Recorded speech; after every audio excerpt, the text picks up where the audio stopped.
Assalamualaikum warahmatullahi wabarakatuh.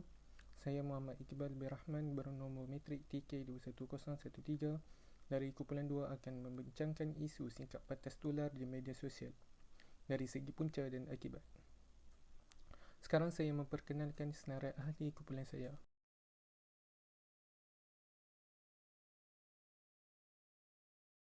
Informasi dan komunikasi atau dikenali sebagai ICT adalah sebarang kaedah yang digunakan untuk menyebar, memindah atau memampar maklumat secara digital. Dengan adanya ICT ini, kita dapat mencapai maklumat dan berkomunikasi dengan pantas tanpa mengira waktu kerana adanya teknologi yang dinamakan internet. Selaras dengan perkembangan teknologi ini, lahirlah media sosial yang menjadi satu perkara penting dalam kehidupan masyarakat Malaysia kini. Media sosial merupakan satu medium yang digunakan untuk menyebarkan atau berkongsi informasi, maklumat dan berita secara talian. Dengan adanya kemudahan internet yang kini mudah diakses oleh masyarakat dan boleh didapati di mana-mana, berita dan maklumat semasa dapat disebarkan dengan lebih pantas. Media sosial ini mendapat sambungan yang begitu memberangsangkan daripada semua tahap masyarakat, terutama golongan remaja yang menggunakannya untuk mengisi masa lapang dan sebagainya. Saban hari media sosial dipersoalkan oleh ahli falsafah, sosiologi atau penggunanya itu sendiri. Teknologi ini telah merubah kerangka dan budaya berfikir masyarakat, menurunkan nilai hubungan mesra sesama anggota dalam masyarakat, mengurang rasa akrab dalam keluarga, menyebabkan rasa sunyi dan berkeseorangan serta bermacam nilai negatif yang lain. Oleh itu, masyarakat haruslah bijak dalam menggunakannya kerana pengaruh ICT atau media sosial menjadi bahana baharu ke atas kesepaduan nasional di Malaysia. Hal ini terjadi kerana beberapa faktor oleh pengguna media sosial itu sendiri, sama ada menggunakannya dengan berhemah atau tidak. Jadi sebagai pengguna yang berhemah, kita mestilah bijak dalam menggunakannya untuk menyebarkan berita atau maklumat yang bermanfaat dan pastikan sahih terdahulu sebelum melakukannya.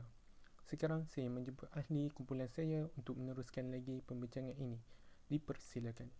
Assalamualaikum warahmatullahi wabarakatuh. Nama saya Muhammad Fahmi bin Abdul Muttalib. Nombor metrik saya TK21015. Saya akan membentangkan tentang realiti isu semasa bagi topik grup saya. Realiti isu semasa yang pertama ialah kematangan rakyat menentukan baik buruk viral di media sosial. Sikap tular melalui media sosial sekarang telah menjadi sesuatu yang sangat popular dan dapat diketahui dengan pantas oleh semua individu serta ia dapat diakses oleh seluruh penduduk dunia. Oleh itu, setiap individu hendaklah berfikiran matang sebelum menyebarkan sesuatu maklumat atau memviralkan sesuatu perkara. Setiap individu hendaklah menyaring berita dan maklumat terlebih dahulu serta menganalisis info tersebut sama ada ianya benar ataupun palsu atau ianya berunsurkan fitnah. Sebagai seorang rakyat yang berprihatin dan bertanggungjawab serta berfikiran matang, kita seharusnya berhenti menularkan maklumat yang sudah ditokok tambah atau untuk menjaga kesahihan berita tersebut. Perkara ini juga dapat memecah belahkan perpaduan masyarakat pelbagai kaum sekiranya ia tidak dibendung. Sebagai contoh, tularnya info yang bermatlamat untuk mengaibkan individu lain serta merosakkan integriti seseorang. Rakyat juga perlu belajar menjadi individu yang bertanggungjawab dan amanah agar media sosial hanya digunakan untuk tujuan kebaikan. Perkara ini dapat dikaitkan dengan falsafah arkeologi, iaitu perbincangan mengenai perbuatan baik dan buruk sesuatu perkara. Okey, seterusnya untuk realiti isu semasa yang kedua ialah jangan cepat melatah serta emosional untuk tangani isu viral. Kini, sikap tular telah menjadi satu normalisasi dalam kalangan masyarakat. Maka, setiap individu tidaklah sewajarnya mempercayai sesuatu isu yang tular sebelum menyemak dahulu kesahihan isu tersebut.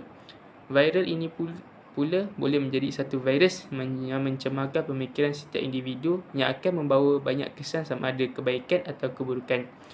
Untuk menangani isu viral ini, setiap orang hendaklah bijak mengawal emosi dalam setiap situasi agar ianya tidak terus membuat satu spekulasi dan terus memviralkannya. Setiap pihak perlu mengumpul maklumat sebagai bukti yang kukuh dalam memperjelaskan sesuatu isu sebelum mengambil sebarang tindakan. Satu pasukan pengurusan krisis juga digalak untuk ditubuhkan sebagai satu tindakan proaktif untuk mengatasi masalah sikap virus ini secara bersama. Dengan ini, kita dapat melahirkan rakyat yang bertanggungjawab dan boleh memenuhi kewajipan sebagai seorang warga negara selaras dengan falsafah pendidikan negara. Seterusnya, saya akan menyerahkan kepada pembentang yang seterusnya. Terima kasih. Saya akan meneruskan pembentangan realiti isu semasa. Nama saya Syafiq Afika binti Azhari, nombor pelajar TM21032. Seterusnya, berita palsu lebih cepat tersebar. Penyebaran berita palsu mengenai virus COVID-19 ini lebih cepat tersebar berbanding penularan virus itu sendiri.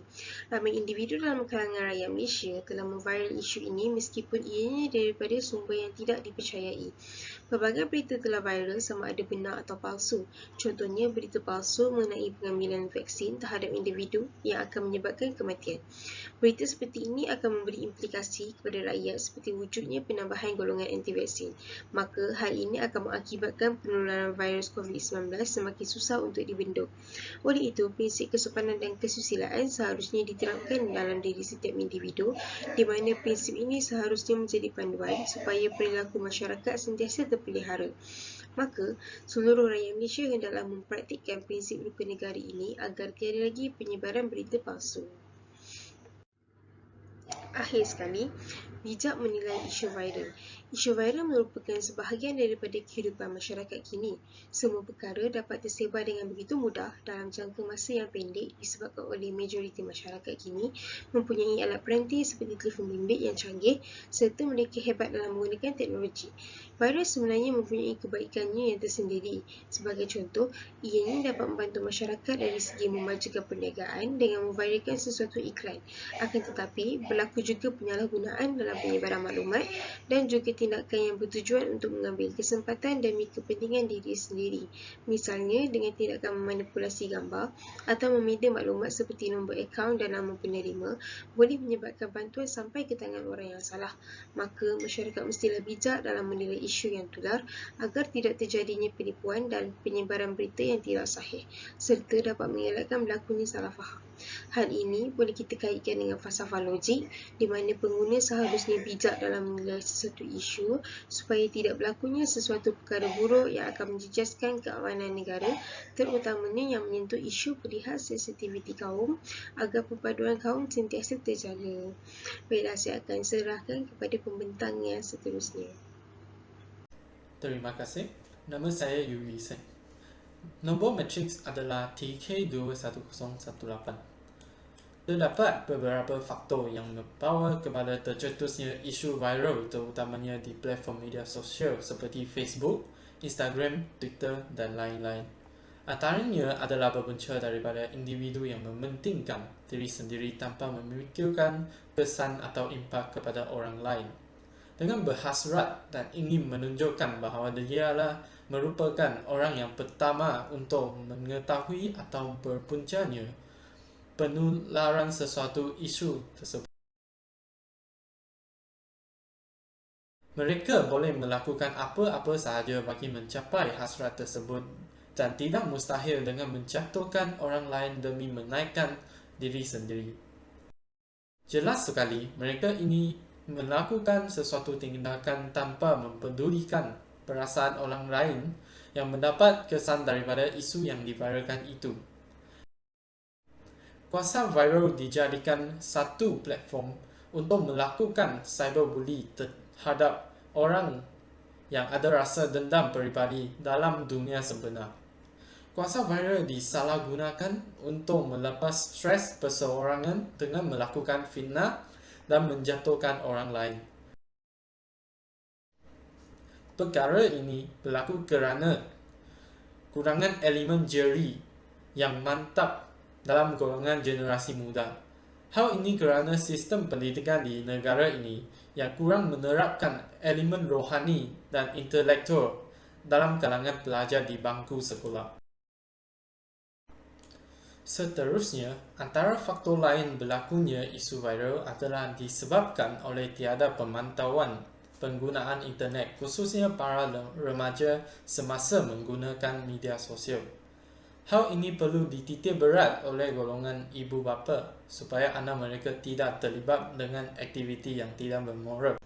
Di samping itu, sikap individu yang mudah percaya akan berita yang baru tersebar tanpa memikirkan kesahihan isu yang diviralkan.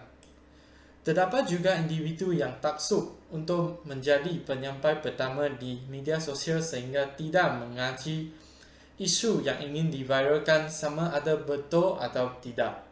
Oleh itu, sebagai seorang pengguna laman sosial yang bijak, kita hendaklah menapis dahulu berita-berita yang diperoleh sebelum berkongsi dengan orang lain di media sosial.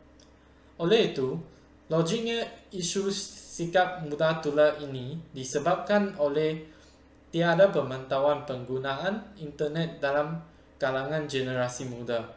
Hal ini kerana terdapat pelbagai kes yang melibatkan isu tular ini disebabkan generasi muda yang tidak bertanggungjawab. Terima kasih. Baiklah, terima kasih. Nama saya Muhammad Syahir bin Ahmad. Nombor ID saya TF21006. Seterusnya, terdapat beberapa faktor dalaman lain yang turut menjadi punca viral. Yang pertamanya ialah kerana sifat manusia yang mahukan publicity. Mereka mahu dikenali ramai dan mempunyai ramai pengikut seperti artis-artis yang terkenal. Oleh yang demikian, mereka sanggup melakukan apa sahaja untuk menjadi bualan dan menjadi satu topik yang hangat dibicarakan. Statistik di Malaysia menunjukkan lebih daripada 20 berita yang tular di media sosial dalam selama masa 4 jam. Punca mereka melakukan perkara ini bagi mendapatkan publicity adalah kerana mereka kurang penghayatan etika dalam diri. Apakah yang dimaksudkan dengan beretika itu? Etika ini dikenali sebagai falsafah moral yang berkaitan nilai-nilai moral, prinsip moral, tingkah laku dan sifat murninya. Sepastinya kita dapat menjalani kehidupan sebagai masyarakat yang lebih aman dan harmoni. Sebagai bukti, pengguna media sosial yang mempunyai penghayatan etika dalam diri, mereka sepastinya tidak akan berkongsi ataupun menularkan isu-isu yang tidak sahih dan isu-isu yang sensitif. Hal ini jelas berkait rapat dengan salah satu cabang falsafah ilmu iaitu aksiologi. Aksiologi membincangkan tentang etika dalam penggunaan media sosial. Akhir sekali, faktor dalam berlakunya isu sikap pantas tular ini adalah disebabkan oleh pihak yang tidak bertanggungjawab dalam menyebarkan maklumat. Antara maklumat yang disebarkan adalah seperti berita palsu, maklumat yang berunsur tidak sihat, maklumat yang berunsurkan resis dan maklumat yang berunsurkan fitnah. Apakah tujuan pihak yang tidak bertanggungjawab ini dalam menyebarkan maklumat yang sedemikian? Adakah untuk mewujudkan pergaduhan antara kaum, ataupun mahukan publicity, ataupun hanya tujuan pemasaran, ataupun ada niat yang tersendiri? Yang sepastinya, maklumat yang disebarkan akhirnya akan tular dalam kalangan pengguna media sosial. Kesannya, banyak pihak yang akan mempercayai berita yang sedang tular tersebut tanpa mengetahui kesahihannya. Tambahan pula terdapat pihak yang mempercayai suatu berita sebulat-bulatnya ataupun tidak membaca berita tersebut sehingga habis, kemudian berkongsi pula di media sosial. Dan kita seharusnya memastikan berita tersebut adalah benar dan sahih sebelum berkongsi kerana ini akan memberikan impak yang sangat besar sama ada positif ataupun sebaliknya. Hal ini boleh dikaitkan dengan salah satu prinsip rukun negara, iaitu kesopanan dan kesusilaan. Jelas sekali bahawa pihak yang tidak bertanggungjawab ini telah ingkar terhadap prinsip rukun negara yang kelima ini.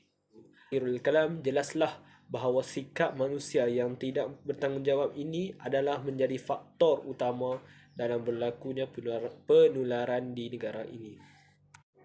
Baik, saya serahkan kepada penyampai seterusnya. Sekian, terima kasih. Terima kasih. Nama saya Muhammad Ahmad Syaban bin Azman. Nombor ID saya TM21027. Saya akan meneruskan perbincangan dengan kesan isu sikap pantas tular ini.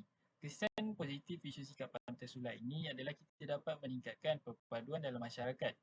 Pengguna media sosial memainkan peranan penting dalam membantu pihak media untuk mencapai revolusi industri 4.0 dengan menggunakan alternatif pantas tular. Sikap pantas tular yang diamalkan pengguna media sosial banyak menyumbang dalam penambahbaikan sektor ekonomi, politik dan kesejahteraan rakyat. Pantassulah ini dapat memupuk sikap perpaduan dengan penyebaran maklumat tentang isu semasa berkaitan dengan rakyat di negara kita dari segi bantuan, makanan, pakaian, pelancongan dan sebagainya. Contohnya, pada masa pandemik ini, banyak peniaga-peniaga kecil yang terkesan kerana tidak dapat menjalankan operasi perniagaan dalam tempoh masa yang lama. Jadi dengan kuasa Pantassulah ini, kita dapat membantu mereka meneruskan operasi perniagaan dengan menularkan perniagaan mereka di atas talian. Jadi kenyataan-kenyataan tersebut menunjukkan perpaduan dapat ditingkatkan dengan kaedah Pantassulah adalah logik. Ini disebabkan terdapat bukti-bukti yang relevan yang boleh mengukuhkan kenyataan itu benar dan sahih. Seterusnya, kesan negatif. Kesan negatif isu sikap Pantassulah ini adalah Pantassulah ini boleh menjadi sesuatu yang berpengaruh buruk kepada seseorang. Video-video Pantassulah yang dilakukan oleh orang-orang barat menjadi satu ikutan kepada masyarakat Malaysia yang menyebabkan orang Islam mengabaikan tutup agama semata-mata untuk mengikut trend semasa supaya dipandang tinggi oleh masyarakat. Jadi dengan ikutan ini, jelas menghilangkan akhlak seorang Muslim sejati. Selain itu, ini juga akan menyebabkan sesetengah pihak taksub untuk diri mereka tular di media sosial. Kerana mereka menganggap jika mereka tular, maka mereka dipandang tinggi oleh khalayak ramai dan menjadi terkenal.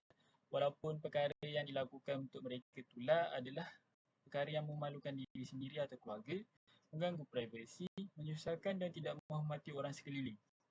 Sebagai contoh, terdapat beberapa pihak yang membuat video gurauan yang kasar atau melampaui batas di tempat awam yang akan menyebabkan pergaduhan dan memalukan sesetengah pihak. Kesan negatif ini adalah termasuk dalam bidang kajian ilmu falsafah, aksiologi. Ini kerana daripada kenyataan tersebut kita boleh mempersoalkan apakah manfaat Pantassulah ini kepada masyarakat. Adakah Pantassulah bagus kepada diri atau masyarakat? Itu saja, terima kasih. Saya serahkan kepada penyampai seterusnya. Baik, terima kasih. Nama diberi Muhammad Rizalul Fazli bin Sulaiman. Nombor ID saya adalah TM21005. Saya akan menyambung perbincangan tentang kesan isu sikap Pantassulah. Kesannya ialah penyampaian maklumat tanpa sempadan. Hal ini demikian kerana pengguna media sosial yang meningkat dan juga peningkatan konten kreator telah menyebabkan maklumat yang dikongsi dengan sangat pantas. Selain itu, pihak polis juga boleh menggunakan kelebihan ini terhadap diri mereka sendiri. Mereka boleh meminta pertolongan pengguna media sosial untuk berkongsi maklumat-maklumat yang mungkin boleh membantu mereka menyelesaikan kes mereka. Akhir sekali, penyampaian tanpa sempadan ini juga membantu pengurangan kes jenayah cyber. Hal ini demikian kerana pengguna media sosial boleh menularkan kes-kes penipuan jenayah cyber di media sosial dan akhirnya tidak ada lagi pengguna media sosial yang tertipu dengan jenayah cyber tersebut. Hal ini berkait rapat dengan salah satu objektif falsafah pendidikan negara, iaitu melahirkan rakyat Malaysia yang menyumbang kepada keharmonian negara mereka. Seterusnya, kesan lain bagi isu sikap Pantassulah ini adalah perpaduan akan terhakis. Walaupun sudah diberitahu bahawa isu sikap Pantassulah ini mampu menaikkan lagi perpaduan, namun jika disalahgunakan mampu memberi kesan negatif terhadap perpaduan. Contohnya, pengguna media sosial yang berkongsi maklumat-maklumat yang mengandungi isu sensitif pihak lain. Selain itu juga terdapat pengguna media sosial yang tidak bertanggungjawab dalam berkongsi maklumat-maklumat ataupun berita palsu. Akhirnya, pengguna media sosial yang lain mempercayai maklumat tersebut bulat-bulat tanpa usul periksa, dan ini akan menyebabkan berlakunya pergaduhan antara kaum ataupun masyarakat.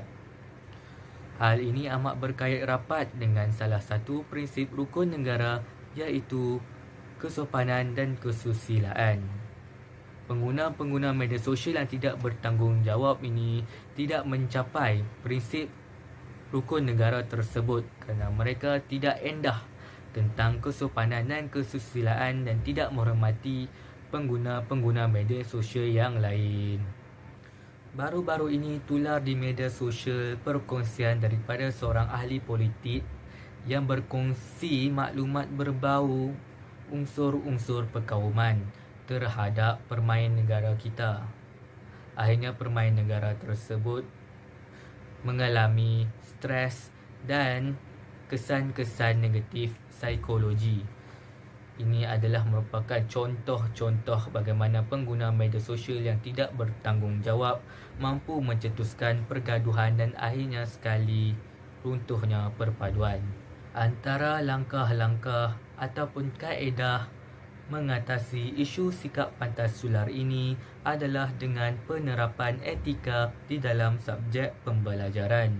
Hal ini demikian kerana etika mengajar seseorang individu tersebut membezakan sikap yang baik dan yang jahat. Hal ini boleh dicapai melalui penerapan etika di dalam subjek-subjek SPM. Selain itu, bagi pelajar universiti, subjek-subjek etika dan falsafah perlulah dikaji semula agar dapat dikenakan dengan zaman yang dilalui oleh pelajar tersebut. Hal ini amat berkait rapat dengan salah satu falsafah pendidikan negara, iaitu ingin melahirkan rakyat Malaysia yang berilmu dan berakhlak mulia. Terima kasih, saya serahkan kepada penyampai seterusnya. Pada seterusnya ialah penguatkuasaan undang-undang. Undang-undang di negara Malaysia perlu dikaji semula bagi mengatasi isu-isu yang timbul akibat peningkatan kemajuan zaman ini. Sebagai contoh, larangan memuat naik berita yang boleh disahkan, kepastian berita yang melibatkan isu-isu sensitif dan privasi individu lain perlu diperkenankan.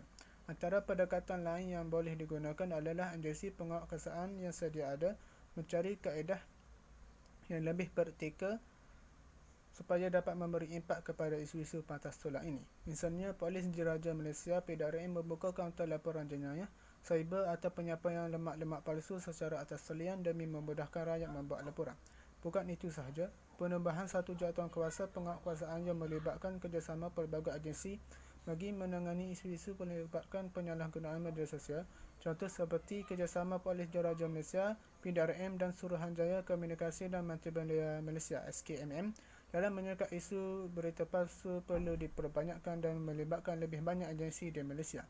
Denda juga perlu diberatkan demi memberi kesedaran dalam kalangan masyarakat tentang betapa beratnya isu perkongsian isu sensitif dan tidak benar di media sosial. Undang-undang sedia ada baru atau denda yang berat hanya mampu mengeluarkan isu-isu negatif ini.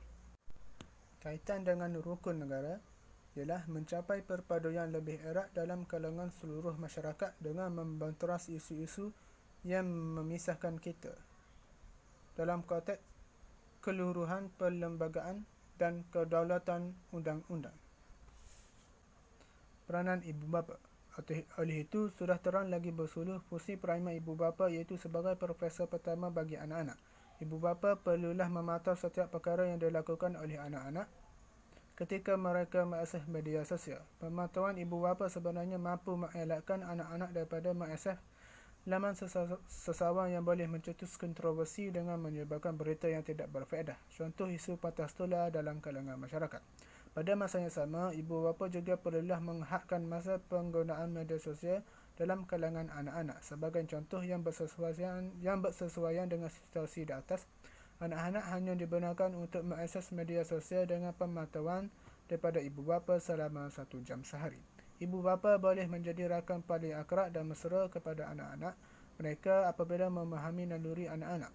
Sudah pasti anak-anak yang tahu kasih sayang dan cakna orang tua mereka tidak tergamak untuk mencontek arang ke muka ibu bapa mereka dengan melakukan penyalahgunaan dalam media sosial dalam isu pantas tolak ini. Kaitan dengan LMEA iaitu logik, berdasarkan kedatangan akhbar berita harian online, ibu bapa dinasihatkan pantau penggunaan media sosial dalam kalangan anak-anak. Oleh itu, ini benar dan munasabah, ibu bapa hendaklah memantau penggunaan media sosial dalam kalangan anak-anak yang berumur 1 tahun agar tidak terjebak dalam kacah negatif ini.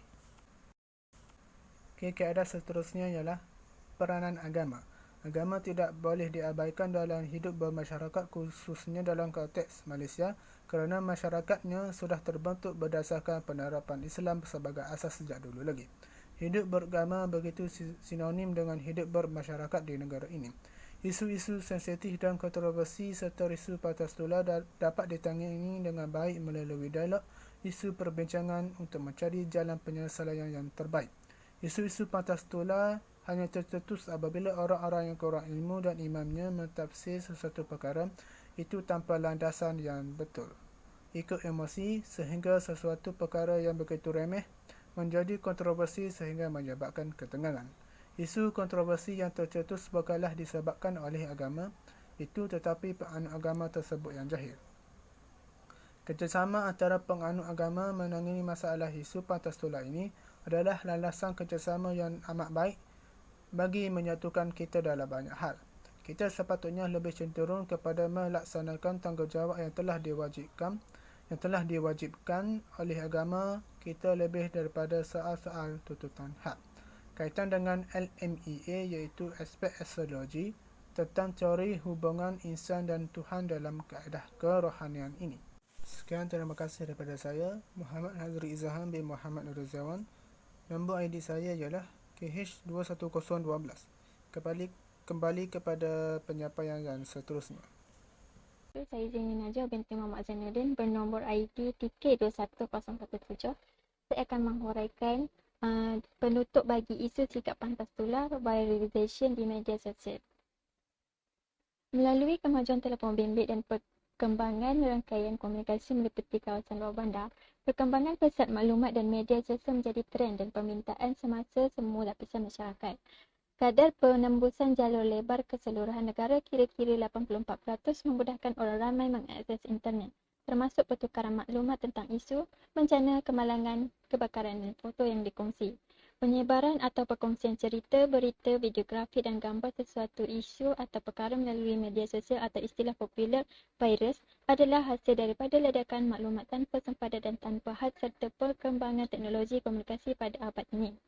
Setiap orang bertanggungjawab dan amanah setiap kali ingin memuat turun maklumat atau dikongsi di media sosial kerana jika pihak tertentu mempunyai niat dan agenda tertentu serta cenderung untuk memfitnah melalui rekaan atau rekaan individu, maka ia akan tersebar.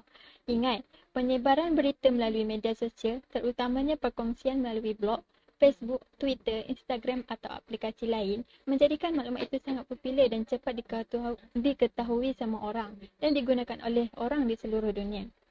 Sudah tentu, kita tidak boleh mentafsir niat artis yang viral, tetapi kita boleh menapis berita, maklumat, gambar dan video sama ada ia tidak tepat, memfitnah atau propaganda oleh parti politik tertentu. Sebagai rakyat yang berilmu, beragama dan berfikiran terbuka, jika kita memerhati berita atau perkara yang telah dibesar-besarkan oleh maklumat yang salah, kita boleh menghentikan penyebaran virus tersebut. Orang yang mengaibkan orang lain sedang memusnahkan integriti diri mereka sendiri kerana ia adalah virus yang memecah belahkan masyarakat berbilang etnik. Jika ledakan maklumat itu bersifat fitnah dan menghasut dengan tujuan untuk berbalas sesama sendiri, maka tidak akan ada faedah yang boleh membawa kesejahteraan menjadi rakyat.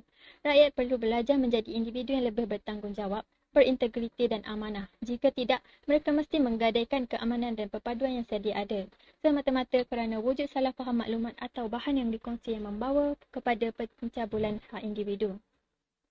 Sebelum ini, timbul desas-desus kerajaan mahu menutup laman Facebook kerana ia digunakan sebagai kawasan utama menyalahgunakan maklumat dan berita, sekaligus menjadi pelbagai bentuk fitnah berita. Jangan kerana nilai setitik, rosak susu sebelanga. Usaha menentang penggunaan teknologi dalam media sosial bukan untuk menyelesaikan masalah penyebaran penyalahgunaan atau fitnah, tetapi menilai baik atau buruk berdasarkan kematangan orang atau netizen. Seperti yang kita tahu, kesan ledakan maklumat globalisasi dan faktor virus adalah kemelut kepada kehidupan sosial pada abad ke-21. Jadi, orang ramai bertanggungjawab memastikan aplikasi media sosial terus relevan sebagai saluran maklumat positif. Sekian daripada saya, terima kasih.